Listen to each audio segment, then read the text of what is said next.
Ja, oude wijn in nieuwe zakken. Zo op het eerste gezicht lijkt er niet veel te veranderen in de gemeente Terneuzen. Voor de gemeenteraadsverkiezingen vormden PvdA, VVD, topgemeentebelangen en CDA samen een coalitie. En nu hebben ze elkaar weer gevonden. PVV Terneuzen komt er niet aan te pas, terwijl het de grootste partij is geworden. De oude coalitie gaat door, hè. Dat hebben ze met elkaar afgesproken, ze hebben elkaar gevonden. Daarmee een groot deel van de kiezers in Terneuzen opzij gezet. Een van de grote dossiers is de komst van asielzoekers naar Terneuzen. Een onderwerp dat de gemeenteraad voor de verkiezingen op scherp zette. Ja, dat is natuurlijk een gevoelig dossier en ik ben echt wel van mening dat de coalitie daar voorzichtig mee omgaat. Maar ik denk niet dat er nog een weg terug is. Volgens mij wordt dat gewoon doorgedouwd en dat is onderhandelen met elkaar. Dan geeft de ene partij wat mee aan de ander en zo kom je dan met elkaar tot een akkoord. Ja, en dat zal niet het akkoord zijn wat de PVV zal ondersteunen. Dat willen we wel op dingen waar wij van zeggen van ja, die zijn goed voor Terneuzen. Dus bepaalde punten waar ze ons kunnen vinden, zeggen we echt wel van joh, daar gaan we bereidwillig aan meewerken. Maar er zullen veel meer punten zijn waar wij van zeggen van ja, nee coalitie, daar hoef je niet op de 7 zetels van de PVV Terneuzen te rekenen. Nee, want het gaat wel om 7 zetels. Dus als er gestemd moet worden, hoofdelijk, dan staat PVV behoorlijk sterk.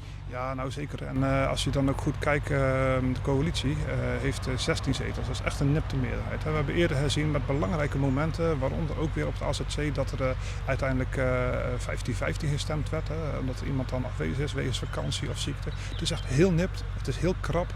En we moeten ook maar even afwachten natuurlijk of straks ook de potentiële wethouders gesteund gaan worden. PVV mocht als grootste partij starten met een formatie, maar dat liep mis. Appie Klein is volgens Van der Hoef aan de kant geschoven. Ik heb bewust ervoor gekozen om Appie Klein als formateur, als verkenner neer te zetten. Daar heb ik een hele man met bewezen staat van dienst, een expert op dat gebied. Die hebben we aan het werk gezet om te vragen van, wilt u voor mij in Terneuzen dat doen? Omdat ik informeren geen ervaring heb. Ervaring wel in het landelijke en het gemeentelijke en provinciale politiek. Maar dat is toch een vak apart. En vervolgens is ook Appie gewoon opzij gezet en gezegd van joh, Appie, we gaan niet met je verder. En Jeroen de Buk gaat het doen als nieuwe informateur, formateur. Maar ja, dit verdient echt geen schoonheidsprijs, dat klopt. Eigenlijk zitten nu dezelfde partijen op dezelfde plek. Heeft dat kans van slagen de komende 4 jaar?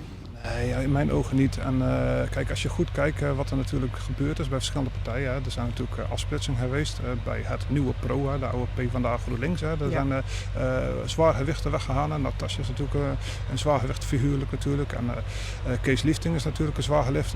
Nou, dan blijft daar een beetje een nieuwe PRO over. Waar ik van zeg van ja, dat is wat het een en ander gebeurd. Dan kijken we natuurlijk naar de VVD. Daar hebben we natuurlijk ook veel meegemaakt.